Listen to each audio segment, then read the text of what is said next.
আসসালামু আলাইকুম। আশা করি সবাই ভালো আছেন। It's me Ashraful Islam Lalon. Ashraful Islam Lalon Italy page এবং ইউটিউব চ্যানেল যে যেখান থেকে দেখছেন সবাইকে আন্তরিক ভালোবাসা অভিনন্দন। যারা ফেসবুকে থেকে দেখছেন ফেসবুক পেজটি লাইক ফলো শেয়ার দিয়ে এবং কি ইউটিউব চ্যানেলটি সাবস্ক্রাইব করে পাশে থাকুন, ধন্যবাদ। তো আজকের টপিকটি হলো যে ইতালি বিএফএস গ্লোবাল আজকে কি পরিমাণ রিটার্ন পাসপোর্টে ভিসা ডেলিভারি দিয়েছে এবং কি পরিমাণ রিটার্ন পাসপোর্ট ডেলিভারি দিয়েছে এবং কি পরিমাণ রিটার্ন পাসপোর্টের রিজেক্ট দিয়েছে এবং কি পরিমাণ রিটার্ন পাসপোর্ট পুনরায় কল দিয়ে সাবমিট করতে বলছে। তো এই বিষয়টি নিয়ে ভিডিও থাকবে এবং কি আরেকটি বিষয় হলো যে অ্যাপয়েন্টমেন্ট ভুক্তভোগী। তো ভাই আপনারা অনেকে কমেন্ট করেন যে কবে নাগাদ অ্যাপয়েন্টমেন্ট চালু হইতে পারে, এই বিষয়গুলো কিন্তু কল রেকর্ডে আপনাদেরকে ক্লিয়ার করে দেওয়া হবে। আপনারা যদি কল রেকর্ডটা শুনেন তাহলে ইতালি ভিসা ভুক্তভোগী যারা ভিসার অপেক্ষা আছেন, পাসপোর্টগুলো রিটার্ন আনছেন, এখনও অন্তরই আপনারা ভিসার জন্য ডাক পাইতেছেন না বা এখনও রিজিটও দিতেছে না, তাদেরও ওই কথা বলা আছে কল রেকর্ডের মধ্যে। এবং কি যারা অ্যাপয়েন্টমেন্ট ভুক্তভোগী যারা দীর্ঘ 9 মাস 8 মাস 6 মাস ধরে অপেক্ষায় আছেন, অ্যাপয়েন্টমেন্ট পাইতেছেন না, আপনাদের কথাটাও কিন্তু ওই কল রেকর্ডের মধ্যে তুলে ধরা হয়েছে। তো অনেকে অ্যাপয়েন্টমেন্টের জন্য আমাকে কমেন্ট বক্সে বলেন যে এরকমভাবে নানান ধরনের প্রশ্ন করেন। তো এই কল রেকর্ডটা যদি শোনেন তাহলে আপনাদের সবার প্রশ্নগুলো আমি মনে করি একবার ক্লিয়ার হয়ে যাবে। তো আপনারা আর বারবার প্রশ্ন করা লাগবে না। এই কল রেকর্ডটা শুনলে মানে মোটামুটি আপনারা একটা ধারণা পাইবেন যে আপনারা কোন অবস্থানে আছেন এবং কি কবে নাগাদ অ্যাপয়েন্টমেন্ট চালু হইতে পারে বা কবে নাগাদ জমা দিতে পারেন এবং কি এখন অলরেডি কারা জমা দিতেছে।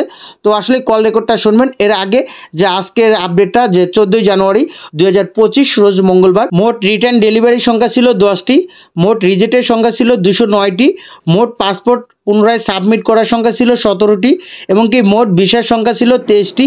এর মধ্যে ফ্যামিলি ভিসা ছিল 9টি এবং কি এগ্রিকালচার ভিসা ছিল 7টি, স্পন্সর ভিসা ছিল 4টি, ডোমেস্টিক ভিসা ছিল 1টি এবং কি ট্যুরিস্ট ভিসা ছিল 2টি, বিজনেস ভিসা ছিল 1টি এবং কি স্টুডেন্ট ভিসা একটাও ছিল না। তো আজকে বরাবর মতোই আজকে কিন্তু ভিসার সংখ্যা একবারেই কম, যেহেতু ওয়ার্ক ভিসা দিতেছিল কিন্তু এখন আজকে যে পরিমাণ ওয়ার্ক ভিসা দিছে একবারেই কম। 3টা বিএফএস গ্লোবাল মিলেই কিন্তু এই যে ভিসাগুলো এবং কি রিজেক্টের সংখ্যা, আপনারা জানেন যে পাসপোর্টগুলো রিটার্ন আনার পর যদি রেডি ফর কালেকশন এসএমএস দেয় তাহলে কিন্তু এই যে ডকুমেন্টগুলো তাদের কাছে আছে, যেমন আপনার পাসপোর্টের স্ক্যান কপি এবং কি ডি ফর্ম এবং কি আপনার নরস্তার ফটোকপিগুলো, এগুলা কিন্তু আপনি জমা দিয়ে আসছিলেন যেখানে, ওইখান থেকে কিন্তু যেহেতু রিটার্ন দেওয়ার পর আপনি রেডি ফর কালেকশন এসএমএস দিচ্ছে, তো ওই ডকুমেন্টগুলো কিন্তু আপনার ওই জায়গা থেকেই কালেক্ট করতে হয়। তো ওই জায়গা থেকে কিন্তু রিজেক্টগুলো হইতেছে এবং কি রিজেক্টের যেগুলো হয়েছে যে এত রিজেক্টগুলো 3টা বিএফএস গ্লোবাল মিলে 209টি, এই রিজেক্টগুলোর মধ্যে প্রত্যেকটা পাসপোর্টে মানে যে ভিসা লাগার একটাই কারণ ছিল না, যেটা হলো মালিক উইথড্র করে ফেলাইছে, যেটা রেভোকাতো বা রেভোক মানে মালিক প্রত্যাহার করেছে। তো আসলে দেখা যাইতেছে আপনাদেরকে কিন্তু এই বিষয়টা ক্লিয়ার করছি যে মালিক প্রত্যাহার করে, যে মালিককে না জানিয়েও কিন্তু অনেকে আবেদন করে এবং কি মালিকের ক্যাপাসিটি আছে 10 জন কিন্তু আবেদন করে রাখছে, যে কন্ট্যাক্ট করছে যে তুমি জাস্ট আমাকে তোমার ডকুমেন্ট দিয়ে আবেদন করে দিবা, ও আসলে ওর মতোই কাজ করবে, তোমার কোনো কাজ দেওয়া লাগবে না। যেমন 2023 সালে যারা ওই যে আগস্টে থেকে আটকা পড়ছে তখন কিন্তু এইভাবে কিন্তু অনেকে কন্ট্যাক্ট করতো। এখন দেখা যাইতেছে মালিকরে 2 লাখ টাকা দিয়ে কাজ করে দিতে পারতেছে, হ্যাঁ, তাকে অন্য আলেজ্জোর খরচ দিতে হইতেছে না, বিভিন্ন খরচ দিতে হইতেছে না মালিকরে। তো 2 লাখ টাকা দিয়ে কন্ট্যাক্ট করতো, পুরোপুরিভাবে কন্ট্যাক্ট করতো না আগে। তো এই কারণেই মালিকে এখন যায় না। মালিকের যদি এখন 5 জনের ক্ষমতা আছে 10 জনের জন্য আবেদন করে রাখছে, এখন যদি মালিক পেয়ে উত্তরে যায় তাহলে কিন্তু ধরা খেয়ে যাবে। এখন এই যে আপনাদেরকে যারা রেভোকাতো হইতেছেন, তো এখন আপনাদেরকে নিচে লেখা আছে যে 60 দিনের মধ্যে আপনারা এটা আপিল করলে ভিসা হওয়ার সম্ভাবনা আছে। এখন আমি আপনাদেরকে বলি যেই মালিকগুলো অরিজিনাল আছে সেই মালিকগুলো কিন্তু অলরেডি এখন পেপুত্রায় যাইতেছে, তার ওই যে প্রোটোকল নাম্বারটা এবং কি পাসপোর্ট স্ক্যান কপিটা এবং কি যে তার নুলস্তা ওইগুলা দেখাইতেছে এবং কি জাস্ট একটা মেল বলতেছে যে তারা এই যে আমার এই যে কর্মীটা লাগবে, এটা আপনারা কেন দিতেছেন না, এই জবাবদিহিটা যে করতে পারে আসলে যে অরিজিনাল সেই একমাত্র করতে পারবে। আমি এমনও শুনেছি যে তার মালিককে নিতে পারতেছে না পেপুত্রায়, সে কীভাবে যাবে, সে তো আগেই দুর্নীতি করে রাখছে, তো এটা কখনোই সম্ভব না। তো আপনারা আপিল কেন করবেন, আমার কথাটা বুঝেন, আপনি আপিল করবেন, আপনি রিজেক্ট খাইছেন, আপনার মালিকের সকল ডকুমেন্ট ঠিকই ছিল, মালিক আপনাকে নিতে চায়, এই জন্য মালিকা এখন আবার আপিল করবে যে না এটা ঠিক আসলো। এখন যেই মালিকে আপনি আজকে 1.5 বছর আটকা ছিল, পাসপোর্ট রিটার্ন পাওয়ার পর আপনার জন্য সে পেপুত্রা জানায়, সে আপনার ওই যে পাসপোর্ট এবং কি স্ক্যান পাসপোর্টের নলস্তার প্রোটোকল নাম্বার এগুলা নিয়ে যে সে তা এবং কি মালিকের আলেজ্য এবং সকল ডকুমেন্ট নিয়ে সে পেপুত্রা জানায়। হ্যাঁ, সে তার লোক লাগবে, আপনার সাথে কন্ট্যাক্ট হয়েছে বা আপনার মাধ্যমের সাথে কন্ট্যাক্ট হয়েছে, সে যদি ওইরকম অরিজিনাল মালিক হইতো অবশ্যই সে কিন্তু পেপুত্রা যাইতো, এটুকু আপনি শিওর থাকেন। তাহলে বুঝে নেন আপনি আপিল করবেন এই সুতাটা একমাত্র দেয় আপনার মাধ্যম, যাতে আপনি আজকে 1.5 বছর পর্যন্ত টাকাগুলো তারে 16 লাখ 8 লাখ 10 লাখ 12 লাখ টাকা দিয়ে রাখছেন এবং কি সে প্রতিশ্রুতি দিয়েছিল যে আপনার 100% ভিসা হবে। এখন সে কিন্তু কম টাকা নিলে এই পেশারে থাকতো না, সে যদি 2 লাখ নিত 3 লাখ টাকা নিত তাহলে বলা যেত যে আসলে ভাগ্যে হয় না এরকমটা। কিন্তু এই যে 16 লাখ টাকা নিয়ে রাখছে তখন কিন্তু 100% গ্যারান্টি দিয়েছে। এখন যদি আপনাকে বলে যে তার গাফলাতি এবং কি তার কন্ট্যাক্টে সমস্যা ছিল এজন্য কিন্তু আপনি ভিসা পান নাই, অরিজিনাল এবং কি মালিক যদি সত্যতা যাচাই সম্পূর্ণ থাকে তাহলে 100% ভিসা পায় মানে, এবং কি মালিক যদি কোনো সমস্যা থাকে কিন্তু সাথে সাথে মালিকে যখন রিটার্ন দেখছে তখনই কিন্তু তারা পেপুত্রে চলে গেছে গা। কিন্তু কোনটি জানে যেটি সমস্যা ওটি যায় না, আপিল করবেন ওই মালিকে আপিল করলে আবারও তো পেপুত্রে যাইতে হইব, তাকে যাই আবারও তো বলতে হইব, তখন আর যাইব। যে ভাই লোক আপনার 1.5 বছর পর্যন্ত, আমি দেখেন কথাগুলো কিন্তু স্পষ্টভাবে আপনারা একটু মনোযোগ দিয়ে শুনবেন, এখানে কিন্তু অ্যাঙ্গেলটা কেমনে করছে। এই যে আপনি যখন এখন পাসপোর্টগুলো রিভোকাত হয়, এখন আপনার ওইখানে কিন্তু 60 দিনের কথা বলে, তো 60 দিনের একটা ফর্মালিটি, হ্যাঁ ঠিক আছে হইতেই পারে, বাই চান্স হইতে পারে, কিন্তু শত শত পাসপোর্টগুলো 2 বার যাচাই বাছাই করার পর আপনি এখন ওই মালিক আবার আসবে, হয়তো ওই মালিকে ভয় পাইছে মামলার কারণে বা কোনো রকম সমস্যার কারণে, কিন্তু উনি ওই পেপুত্রায় জানে যখন আপনি রিটার্ন পাইছেন, এখন আবার পুনরায় আপিল করলে তখন আবারও মালিকেই তো যাইতে হইব, মালিককে আর যাবে যাইব না। তো সে যেহেতু এই আপিলের উসিলা দিয়া আপনি 16 লাখ টাকা দিয়েছেন, এখন রিজেক্ট খাইছেন, এখন ওই যে 8 লাখ টাকা দিয়েছেন রিজেক্ট খাইছেন, এখন তার উপরে প্রেশার দিবেন না। অবশ্যই অবশ্যই অবশ্যই, কারণ কি আমি সকল ভুক্তভোগী নিয়ে কথা বলি, এখানে অনেকে অনেক কমেন্ট করবে, অনেকে অনেক কথা বলবে। এখন আমার কথা হল কি, আপনি 16 লাখ টাকা দিয়েছেন, সে আপনাকে যখন আপনার 3 মাস ওভার হয়ে গেছে তখন সে আপনাকে বলতে পারতো দেখ ভাই আমি নিতে পারতেছি না, তুই 10 লাখ টাকা নে, 6 লাখ টাকা আমার কাছে থাকুক, এই যে আমি কার্যক্রমটা চালাই, এরকমটা সে বলে নাই, সম্পূর্ণ টাকা নিয়ে গেছে গা। তো অনেকে আছে যে 8 লাখ টাকা দিয়েছেন, এটা আমি অনেকবার বলছি 8 লাখ টাকা দিয়েছেন, অনেকে আজকে এক ভাই কান্না করে কল দিয়ে বলতেছে যে ভাই আমি 16 লাখ টাকা দিছি, যে আজকে 1.5 বছর ধরে এখন আমার রিজেক্টও দিতেছে না বা আমার ভিসারও কোনো ডাক দিতেছে না, তারা এখনও বলতেছে 100% ভিসা হবে, তাদের সকল ডকুমেন্ট ঠিক আছে, কিন্তু যখন রিজেক্ট না হওয়া পর্যন্ত তারা সম্পূর্ণ তখন নাকি পুরাই অরিজিনাল। তো আমি একটাই কথা বলবো, এই যে যারা রিভোকাত সব প্রত্যেকটা নলস্তা অরিজিনাল, একমাত্র মালিক এখন ঠিক নেই, কন্ট্যাক্ট ঠিক নেই, এই জন্য কিন্তু রিভোকাত করতেছে এবং কি রিভোক করতেছে, একই কথা ইতালিয়ান ভাষায় রিভোকাত এবং কি ইংলিশে রিভোক।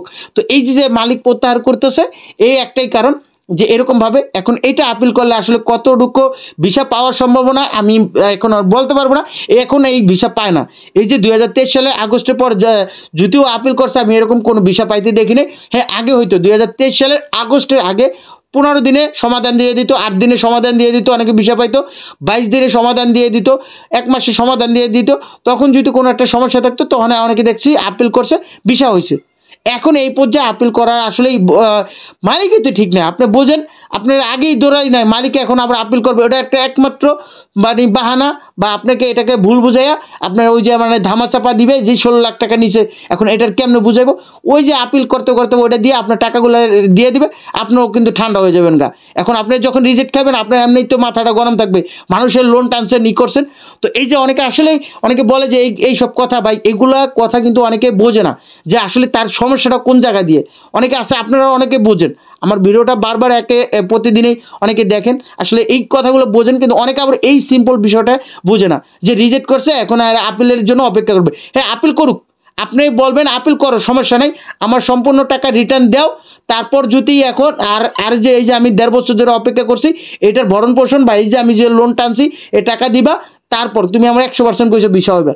কেন তো এই যে হাজার হাজার মানুষ ভিসা পাইতেছে তারা কেন পাইতেছে, তো এটাই বলবো। এখন আরেকটি বিষয় যেটা অ্যাপয়েন্টমেন্ট ভুক্তভোগী এবং কি যারা ভিসা ভুক্তভোগী, তো একটা কল রেকর্ড শোনাবো, এটা শোনার আগে আমি আপনাদেরকে একটা ওই যে ফ্যামিলি ভিসা আছে তো এটার একটা নোটিশ দিয়েছিল, তো নোটিশটা আমি আপনাদেরকে ক্লিয়ার করতে চাইতেছি যে এই যে নোটিশটা দিয়েছে যে 18ই জানুয়ারি 2025 রবিবার ঢাকা ঢাকা আমাদের কেন্দ্রে গিয়ে তাদের আবেদন জমা দিবেন, মানে কি বিএফএস গ্লোবালে গিয়ে আপনারা পাসপোর্টগুলো সাবমিট করতে পারবেন যারা ফ্যামিলি ভিসায় আছেন, এবং কি অলরেডি কিন্তু জানুয়ারিতে যদি আপনারা অ্যাপয়েন্টমেন্ট পাইয়া থাকেন, মানে অলরেডি আপনার ধরেন 19 তারিখে আপনাদের একটা অ্যাপয়েন্টমেন্ট আছে, বা 25 তারিখে একটা অ্যাপয়েন্টমেন্ট আছে, বা 26 তারিখে অ্যাপয়েন্টমেন্ট আছে, এরকম মানে আপনাদের যদি অ্যাপয়েন্টমেন্ট পাইয়া আছেন অলরেডি, তারা কিন্তু আপনার এই 18 তারিখে যাইতে পারবেন না।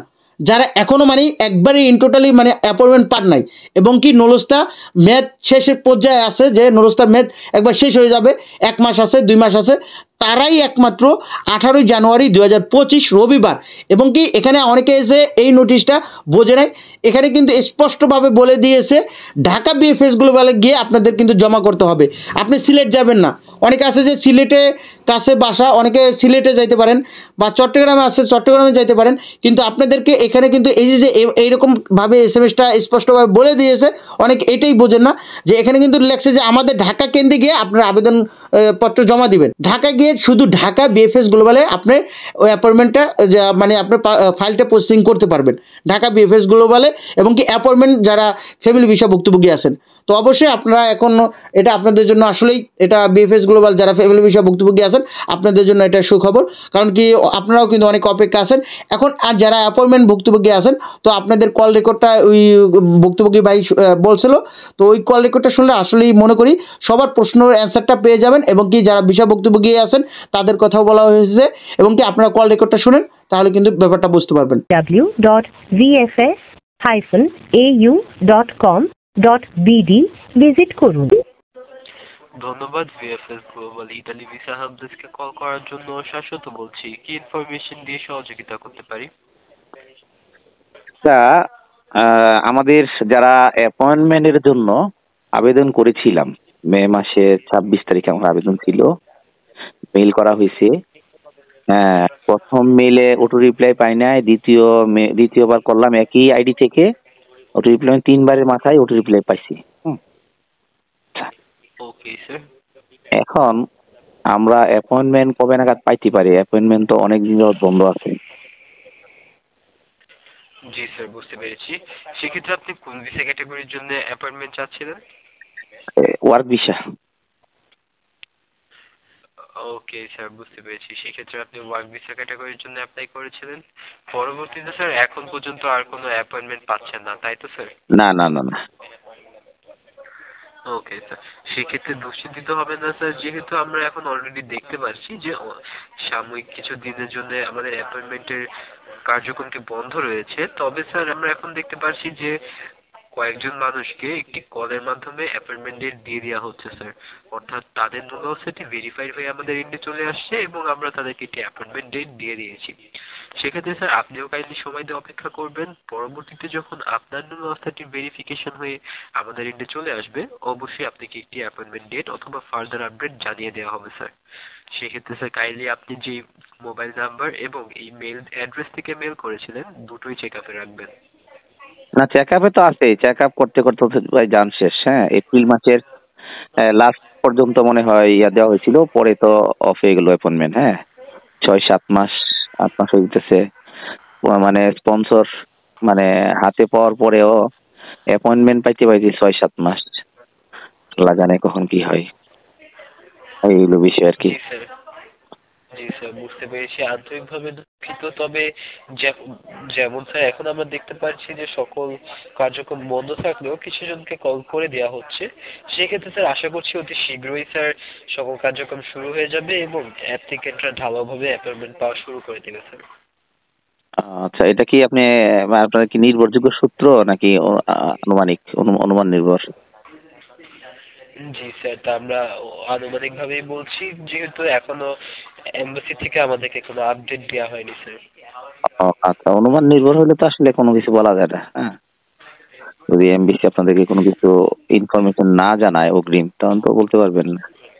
এটা তো আমরাও আশা বলি, সবাই বলা বলি করি যে হয়তো চালু হবে কিছুদিনের মধ্যে। এভাবেই তো চলে যাচ্ছে 7-8 মাস না। আরেকটা বিষয় হলো যাদের রিটার্ন পাসপোর্টের অবস্থা কি? পাসপোর্ট রিটার্ন দেওয়ার কি শেষ? না স্যার, এখনো পাসপোর্ট রিটার্ন দেওয়া হচ্ছে এবং স্যার পাসপোর্ট রিটার্ন পরবর্তীতে অনেকজন এখন নুল আস্তার রেজাল্ট এসে পড়ার কারণে অনেকজনকে রেজাল্টও দিয়ে দেওয়া হচ্ছে স্যার। ও মানে ইতালিতে যাচাই বাছাই শেষে মানে নুলস্টার রেজাল্ট আসার পরে আপনার রেজাল্ট দিয়ে দিচ্ছেন, মানে যাদেরকে ভিসা দিবার ভিসা দিচ্ছে, যাদের রিজেক্ট হওয়ার রিজেক্ট হচ্ছে নাকি জি এরকম? Okay sir, most welcome sir. এই ব্যতীত আর কোনো ইনফরমেশন দিয়ে সহযোগিতা করতে পারি? না আসলে মূলত অ্যাপয়েন্টমেন্টের বিষয়ে জানতে চাচ্ছিলাম আর কি। হ্যাঁ, আর আসলে ভিসা রিজেক্ট এবং ভিসার যে মানে রেশিওটা যদি বলতে পারবেন যে আসলে মানে কিরকম রিজেক্ট হচ্ছে, কিরকম ভিসা হচ্ছে? ওকে স্যার, বুঝতে পেরেছি। তবে আমাদের এখান থেকে স্যার এরকম কোনো ডাটাবেস নেই, কেননা স্যার ভিসার যে অ্যাপ্লিকেশনের যে রেজাল্ট আসে তা একটি এনভেলপে এসে থাকে এবং সেই এনভেলপটা আমরা খুলে দেখতে পারি না স্যার। আন্তরিকভাবে দুঃখিত স্যার, সেই ক্ষেত্রে একটি কনফার্মেশন এরকম কোনো দিতে পারছি না। তাহলে আরেকটা বিষয় হলো যে যাচাই বাছাই যে প্রক্রিয়া, মানে ইতালিতে নুরস্তা গুলো পুনরায় যাচাই বাছাই চলছে, হ্যাঁ, এটা কি আসলে মানে শেষ পর্যায়ে নাকি কি পর্যায়ে আছে যাচাই বাছাই বিষয়টা জানেন? ওকে স্যার, বুঝতে পেরেছি। সেক্ষেত্রে আমাদের নতুন আপডেট অনুযায়ী স্যার আমরা দেখতে পেরেছি যে যাচাই বাছাইয়ের কার্যক্রমগুলো এখন আগে থেকে আরো অনেক বেশি গতিশীল হয়ে গিয়েছে এবং অনেকজনেরই নুলস্তার কনফার্মেশন আমাদের এন্ডে চলে আসছে স্যার। সেক্ষেত্রে আশা করা যাচ্ছে স্যার যাচাই বাছাইয়ের স্টেজ এখন ফাইনাল দিকেই আছে। হ্যাঁ, বুঝতে পারছি। মানে আপনাদের এখানে রেজাল্ট যে আসছে, যাচাই বাছাই শেষে রেজাল্ট আসতেছে, এটা অনেক মানে এটা সংখ্যাটা অনেক বেড়ে গেছে না যাচাই বাছাই শেষে রেজাল্ট? হ্যাঁ, আচ্ছা আচ্ছা আচ্ছা, যাক ঠিক আছে, ধন্যবাদ আপনাকে।